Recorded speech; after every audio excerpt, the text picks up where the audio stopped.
A gun clicked in the silence. Inside the presidential residence, a shadow moved closer, the muzzle of a silenced pistol pressed against Ibrahim Traoré's neck. The night seemed calm, yet betrayal had already breached the walls. Who would dare point a weapon at the president not outside the palace, but within his own bloodline? And why now? When the nation needed him most, one question burned through the darkness. Would he survive his sister's silent strike? The palace breathed with silence. Outside the city of Ouagadougou slept under a pale moon, its streets hushed, its markets long closed. Inside the residence, guards walked their rounds, rifles slung casually, unaware that the greatest danger was not beyond the gates, but already within. In his study, Captain Ibrahim Traoré leaned over a desk scattered with intelligence reports, warnings of foreign interference, rumors of betrayal. Nothing certain yet, the unease lingered. He rubbed his eyes, pushing back the fatigue. Midnight had come and gone, but his work continued. Down a dim hallway, another figure moved, a woman in a plain black dress, barefoot to muffle her steps. Her face was calm, almost serene. She carried no folder, no papers, only a hidden pistol tucked beneath her sleeve, cold against her skin. She was his sister, the one he had trusted most. Her heart pounded, but her stride never broke. Each step was a war between blood and command. In her ear, a whisper slid through the tiny earpiece green light. Execute. Leave no trace. She slowed at the bend in the corridor. Just beyond the corner, Ibrahim's door creaked open. He stepped out tall and steady, unaware of the shadow waiting for him. The light above flickered, spilling long streaks across the polished floor. Her hand closed tighter on the weapon. Childhood memories surfaced for an instant, his laughter, his protection, the bond of family. But another memory crushed them, the threat that if she failed tonight, everything she loved would be destroyed. Her breath caught, the pistol rose, and in that frozen heartbeat, betrayal stood face to face with trust. Before we continue with this tense story, tell me, where are you watching from, and what time is it there? Comment below. I can't wait to read your answers. The corridor stretched long and silent, lit only by faint golden lamps. Ibrahim closed the file in his hands and exhaled, his thoughts heavy with the weight of warnings. He had just finished reading about possible foreign plots. Nothing concrete, nothing proven. Yet the unease gnawed at him like an echo he could not silence. He stepped into the hall, his boots brushing the marble, and froze. Something was off, too quiet. The guards who usually lingered nearby were gone, dismissed for reasons he had not ordered. The cameras along the ceiling, always glowing with red lights, were dark. Maintenance, they had told him earlier. Now he wondered, maintenance or sabotage? From the shadows at the far end of the corridor, his sister appeared. Her steps were calm, deliberate, as if she belonged there, and she did. She had visited him countless times, offering counsel, sharing meals. Her presence should have been comforting, but tonight, Ibrahim's instincts screamed. Something about her eyes, focused unblinking, sent a cold shiver through him. "Sister," he said softly, "it's late." Her lips curved, but no warmth touched her face. Her hand dipped under her sleeve. Metal glinted. The pistol rose, steady, aimed straight at his chest. Ibrahim's pulse slammed against his ribs. For a heartbeat, disbelief locked him still. His own blood, his own sister. The one who had once carried water for him when he trained in the dust. The one he had sworn to protect after their parents passed. Why his voice was low, controlled, but his chest burned, her jaw clenched. Her eyes shimmered not with love, but with a storm of fear and guilt. "I have no choice," she whispered. The corridor seemed to shrink. Every sound amplified, the faint hum of the lamps, the whisper of her breath, the click as her finger brushed the trigger. Ibrahim's training surged back. Years of war ambushes and betrayal had honed his senses. He saw the tremor in her wrist.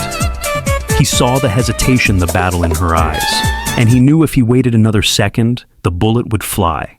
His hand shot out lightning fast, striking her wrist before the shot could fire true.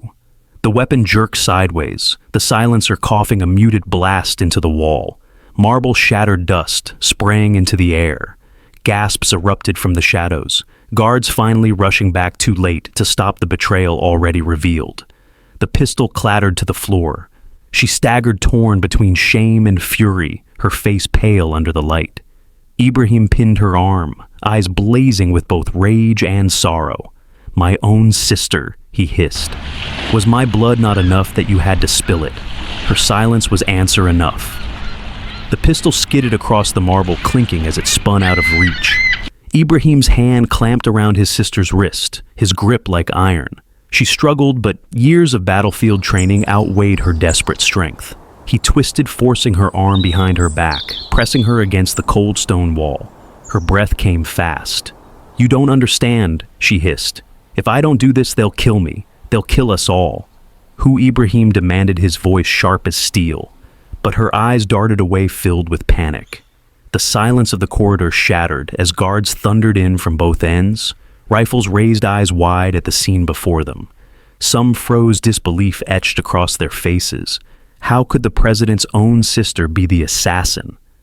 Ibrahim held up a hand, commanding silence. "No one fires," he ordered, his voice cold, unwavering. She writhed in his grip, her free hand clawing at his uniform.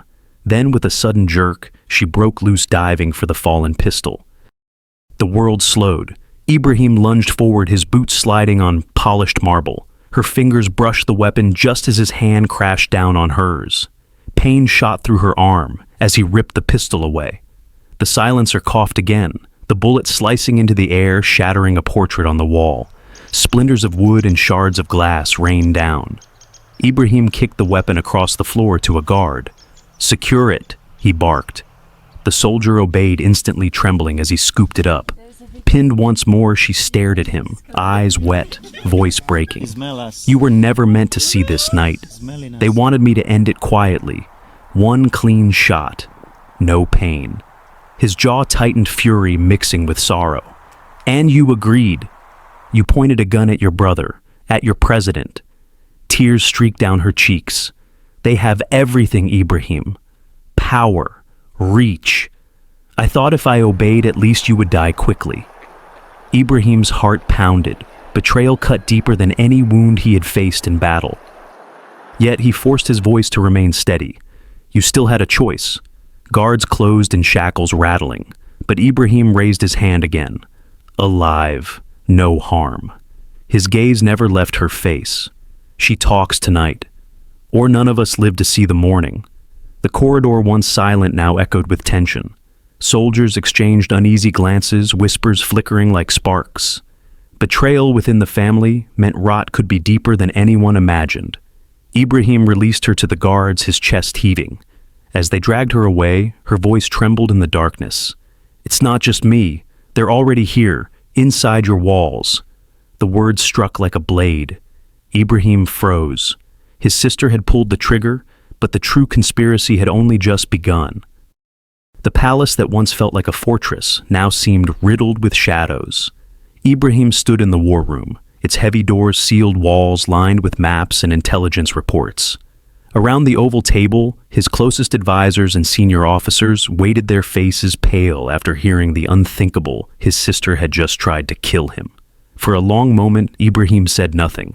His fists rested on the table, eyes blazing. When he finally spoke, his voice was low, steady, but it carried the weight of thunder. "My own blood turned the gun on me.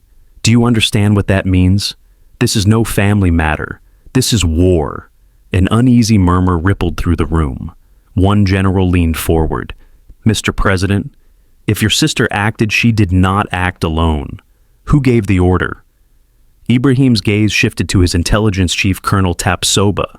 The colonel slid a thin dossier across the table. "We intercepted fragments of coded messages these past weeks. At first we dismissed them as noise. Tonight proves they were not. A group operating outside our borders is pulling the strings. But they have help. Here, inside the palace." The words hit the room like a blow. A chill swept across the officers. Ibrahim scanned their faces. Men and women he had fought beside, bled beside. Now trust itself was cracked. He slammed his palm onto the dossier. "They didn't send mercenaries. They didn't send bombs. They sent my sister. Why? Because they want more than my death. They want chaos. They want our people divided, to whisper that if even my family betrays me, then no one can be trusted. The tension thickened. Advisors exchanged uneasy glances. "What do we do?" Excellency, a minister asked. Ibrahim straightened his voice, rising. "We expose them, every one of them. No whispers, no shadows.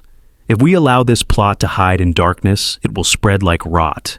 But if we drag it into the light, the people will see who truly holds the knife." He turned sharply to Tapsoba. "I want every call traced, every corridor swept. Interrogate the palace staff. Review the security logs. I want the truth, no matter how deep it cuts." "Yes, sir." The colonel answered, already barking orders into his radio. But Ibrahim wasn't finished. He stepped away from the table, his eyes burning with fury. Tonight they tried to kill a man. Tomorrow they will try to kill a nation. I will not allow it. His voice rose, each word sharper than steel. A country that bows to traitors is no country at all. A leader who dies in silence is no leader at all. If they want to fight, then let them find me ready. For every shadow they send, I will bring the light. The room erupted with a surge of resolve. Officers stood straighter. Ministers clenched their fists. At that very moment, a guard rushed in, breathless. "Excellency, we found something." He held up a small encrypted radio pulled from the belongings of one of the palace technicians. Ibrahim's blood ran cold. The cameras that had been under maintenance were never broken. They had been shut down from within. His sister's words echoed, "They're already here, inside your walls." The betrayal was no longer rumor. It was fact. Ibrahim looked around the table, his voice cutting through the silence like a blade. This is no longer about survival. This is about sovereignty. If they think Africa will kneel to foreign masters and their puppets, they are wrong. We will drag them into the open. And when the truth is revealed, it will not be me who stands ashamed. It will be them. The flame in his eyes grew brighter. The curtain had been pulled back, and behind it lay an enemy more dangerous than bullets, a machine of corruption and control. The war had just begun. The palace corridors still smelled faintly of gunpowder, the shattered frame of a portrait. The bullet hole scarred deep in marble, evidence of betrayal, lingered like smoke that refused to fade. Guards marched stiffly, eyes restless, as if even the walls could not be trusted. But Ibrahim Traoré was not a man who bowed to fear. Fear was the enemy's weapon. He would turn it against them. At dawn, the president summoned only 4 people into a chamber buried beneath the palace. It was a war room, stripped bare concrete walls, steel door signal jammers, humming so low they rattled in the chest. Around the table sat Colonel Tapsoba, Chief of Intelligence, Major Caboret, Commander of the Guard, and 2 hand-picked officers whose loyalty had been carved in fire. "They sent my sister to pull the trigger," Ibrahim began, his voice, flat eyes steady. "That means they believe I can be broken from within? They are wrong. We will show them what happens when you try to strangle a nation with its own blood." Caboret slammed his fist against the table. "Excellency, give me the order, and I will sweep this palace. Every traitor, every rat dragged out before sunset." "No." Ibrahim's refusal cut like a blade. "That is what they expect. Rashness, panic. We will not dance to their tune. If we act too soon, we kill pawns and leave the masters untouched." He leaned forward, his gaze burning into each man. "We will not silence the serpent. We will make it devour itself." The plan was ruthless in its simplicity. His sister would live not pardoned, but weaponized. She would continue to report to her handlers. Only this time, every message would be crafted by his intelligence team. False fractures within the government. Fake weaknesses in security. A convoy schedule so carefully forged, it might as well have been bait dipped in blood. The handlers responded quickly. Hungry. Trusting. Exploit the rift between Ibrahim and his generals. Strike at dawn when the convoy is thin. Finish it. Each order gave Ibrahim more than it took. Locations, timing, code names. The enemy believed they were tightening the noose, but in truth they were being led step by step into the jaws of the trap. Meanwhile, preparations moved silently. Convoy routes were altered, patrols doubled. Surveillance drones set to watch the border. Soldiers drilled through the night, their boots pounding like thunder in the courtyards. Every gap the enemy thought was real had been replaced with steel and fire. Yet alone, Ibrahim carried the heaviest burden. In his private study, he often sat with an old photograph, Two children laughing in the dust, his arm around his sister's shoulders. That smile, once warm, now cut like a knife. She had aimed a gun at him, yet he still felt the weight of her fear, the shadow of those who had turned her. "They think they've broken me," he whispered to the photograph. "But they have only sharpened my resolve." On the fourth night, the confirmation arrived through the intercepted channel. Dawn strike approved. Convoy vulnerable. Deliver the kill. Tapsoba laid the transcript before him. They are convinced the net is closing. Ibrahim rose slowly, shoulders square, eyes blazing with cold fire. Then let it close. And when it does, the serpent will find its fangs buried in its own flesh. Outside the palace, Ouagadougou moved as if nothing had changed. Markets bustled. Smoke rose from cooking fires. Children played football in the streets. But within the palace walls, rifles were cleaned, magazines loaded, and hearts steeled. The enemy thought the kill was within reach. But Ibrahim was waiting. And when the sun rose, it would not shine on his funeral. It would shine on their ruin. The dawn broke with a pale red sky streaked like fire across the horizon. To the enemy, it was the perfect hour for blood. To Ibrahim Traoré, it was the moment to close the snare. At the edge of the city, the convoy rolled out exactly as the false plans had promised. 3 vehicles light guard the president's flag, fluttering faintly at the lead. In the bush along the roadside, mercenaries crouched, low rifles, primed radios hissing with coded orders. Foreign voices crackled through headsets.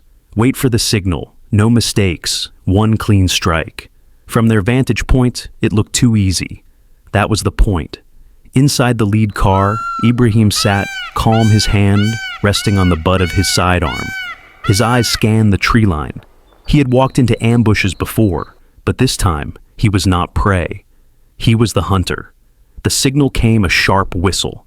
Mercenaries leapt from cover, weapons raised. Bullets cracked through the morning air. The convoy shuddered to a halt. Smoke and dust erupted. For a heartbeat, it seemed the trap had worked. Then the counterstrike came. Hidden in the surrounding fields, dozens of Ibrahim's soldiers rose as one, rifles blazing. Machine guns roared from concealed positions. The mercenaries staggered under the storm of fire. What they thought was a weak convoy was bait wrapped in steel teeth. Ibrahim himself moved with the precision of a soldier born from war. The moment his door swung open, he dropped low, rolling behind, cover pistol drawn. A mercenary charge knife raised. Ibrahim fired once the man crumpled. Another burst from the brush, but a guard's bullet cut him down before he reached striking distance. The air was thick with smoke, shouting the metallic stink of gunfire. The clash was brutal, close and fast. One of Ibrahim's men, Sergeant Diallo, took a bullet to the chest while shielding a comrade. His fall ignited the others with fury. Push forward, Ibrahim's voice thundered above the chaos. His men surged, sweeping the ambushers into the open. The mercenaries broke. Some tried to flee, scrambling toward trucks hidden further down the road. But mortar fire rained from Ibrahim's rear units, obliterating their escape. The survivors dropped their weapons, hands raised, fear painted across their faces. When the dust settled, silence pressed down on the battlefield. The ambush had lasted only minutes, but the ground was littered with proof of treachery. Dead mercenaries captured radios, maps marked with foreign codes. Ibrahim strode into the center of it all, smoke curling around him, boots crunching on shattered rifles. He looked at the prisoners, mercenaries hired to kill a man who refused to kneel. His jaw clenched. "You came to bury me," he said, his voice like stone. "Instead, you've buried your master's lies." The prisoners were hauled away. His soldiers gathered around Sergeant Diallo's body, heads bowed. Ibrahim knelt beside the fallen man, his face carved with grief, but also pride. "You died standing for your country," he whispered, "and because of you, she will live." As the sun climbed higher, the battlefield told its story. The serpent had struck, but the fangs had broken. Ibrahim rose, lifting his eyes toward the horizon. This was not the end of the war. It was only the beginning. But today proved one truth. Betrayal might wound. Mercenaries might strike. Enemies might conspire. Yet Burkina Faso would not bow. Not while Ibrahim Traoré still drew breath. The prisoners were dragged into a secured chamber. Within the palace, their wrists bound, faces pale under the harsh light. Radios, documents, and encrypted files had been seized from their camp. For hours, intelligence officers tore through them, piecing together the scale of the conspiracy. By noon, the evidence was undeniable: names of foreign handlers, proof of payments routed through offshore accounts, and coded messages tying the mercenaries directly to a network of outsiders desperate to shatter Burkina Faso's sovereignty. Ibrahim stood at the head of the chamber, silent as his men laid the files before him. He scanned the pages, each line a blade across his soul. They had not simply tried to kill him. They had tried to turn his own blood against him, to poison the people's faith, to fracture the spirit of a nation. He closed the dossier slowly and raised his eyes. Then we reveal everything he said. That evening, the nation gathered before their radios, televisions, and phones. The president appeared not in a decorated hall, but in the open courtyard of the palace, where the cracked marble still bore the scar of a bullet from his sister's gun. Soldiers stood silently around him, not as guards, but as witnesses. Ibrahim's voice was calm, but it carried fire. "My people, you deserve to know the truth. Last night a hand rose against me, not from the outside, but from within my own family. My sister was turned into a weapon by those who fear Africa rising. They believed that by corrupting blood, they could corrupt our spirit." A hush spread across the courtyard. He held up the seized documents for all to see. "These are the orders they gave her. These are the men who paid for bullets aimed at your future. Foreign agents, cowards who hide behind whispers and money. But they forget we are not a people who kneel." His words rose sharp as thunder. "They want us divided, but hear me now, no amount of betrayal will break our unity. No shadow can silence the light of a nation that stands together."